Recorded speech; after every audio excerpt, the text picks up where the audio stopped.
Hello guys, स्वागत है आपका कपल ऑफ कुकूज सीजन 2 के एक और एक्सप्लेनेशन वीडियो में। अगर आपने पिछले एपिसोड अभी तक नहीं देखे हैं तो प्लेलिस्ट से जाकर देख लेना। लास्ट एपिसोड के एंड में हमने देखा था एरिका और नागी तारों को देखते देखते सो गए थे। अब अगली सुबह एरिका उठती है और नागी को अपने बिस्तर पे देख के हैरान हो जाती है। फिर उसे याद आता है वो तारों को देखते हुए सो गई थी और वो शर्म से लाल होने लगती है। वो नागी के आई लैसेस नोटिस करती है कि वो कितने बड़े हैं। वो याद करती है रिहीटो ने बताया था ये होटल उसने और सोसुके ने बनाया है। वो सोचती है उसने ये होटल क्यों बनाया और उसे किसकी साइड लेनी चाहिए। अगले सीन में नागी और एरिका दोनों अपना ब्रेकफास्ट ऑर्डर कर चुके थे। नागी कहता है ब्रेकफास्ट में मीट कौन ऑर्डर करता है। एरिका कहती है मेन्यू में था तो मैंने ऑर्डर कर लिया। नागी कहता है मैंने ट्रेडिशनल जापानीज ब्रेकफास्ट ऑर्डर किया है with extra rice ball. Erika को खाकर मजा आ जाता है और नागी कहता है ये रेस्टोरेंट के साथ एएलए क्रेट ऑप्शन भी देते हैं, ये जगह सच में शानदार है। और एरिका स्टाफ वालों से पूछती है ये मीट कहाँ प्रोड्यूस होता है। स्टाफ वाला बताता है ये extremely valuable meat Ibaraki prefecture से आता है। शेफ अपने कनेक्शन के थ्रू ये मंगवाता है,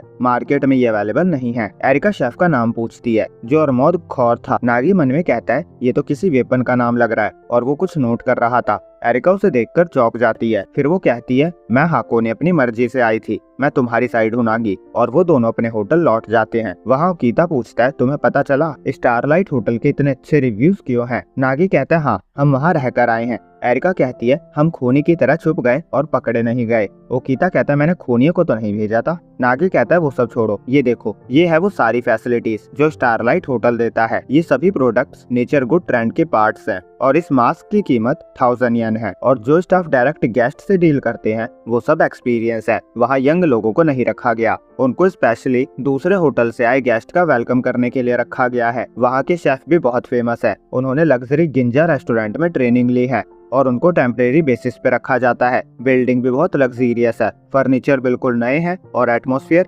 फॉरेनर्स के लिए भी बहुत अच्छा है। और आखिर में लीव करते हुए वो नेक्स्ट टाइम स्टे के लिए डिस्काउंट कूपन्स भी देते हैं। एरिका कहती है तुमने इतना सब नोटिस कर लिया, क्या खतरनाक ऑब्जर्वेशन है। नागी कहता है तुम वहाँ करने क्या गई थी। एरिका कहती है रहने, और क्या। नागी ओकीता से कहता है 2 लोगों के एक रात का कॉस्ट वहाँ 160,000 है जो कि बहुत सस्ता है और हमारे यहाँ 180,000 है। एरिका कहती है तो हम उस फेमस शेफ खौर को वहाँ से यहाँ ले आते हैं और फ्यूचर स्टे के लिए सबको 50% का डिस्काउंट कूपन दे देंगे और हम जीत जाएंगे। नागी कहता है तुम गलत हो, इसका मतलब है वो होटल रेड जोन में है, अगर हम अपना काम अच्छे से करते रहे तो हम जीत सकते हैं। ओकीता नागी से कहता है मैं एग्री हूँ, तुम में बहुत कमाल की ऑब्जर्वेशन और इनिशिएटिव स्किल है, पर तुमने अभी तक रिजल्ट प्रोड्यूस नहीं किया है। तुम्हारे टेस्ट का रिजल्ट 2 वीक बाद जो हमारी रैंकिंग होगी वो होगी, तो मेहनत करो। अब एरिका नागी से कहती है ओकीता ने तुम्हारी तारीफ करी। नागी कहता है वो तारीफ नहीं है, उन्होंने बस प्रोग्रेस रिपोर्ट दी है, असली चैलेंज तो अब स्टार्ट होगा। एरिका बताती है रिहीटो ने बताया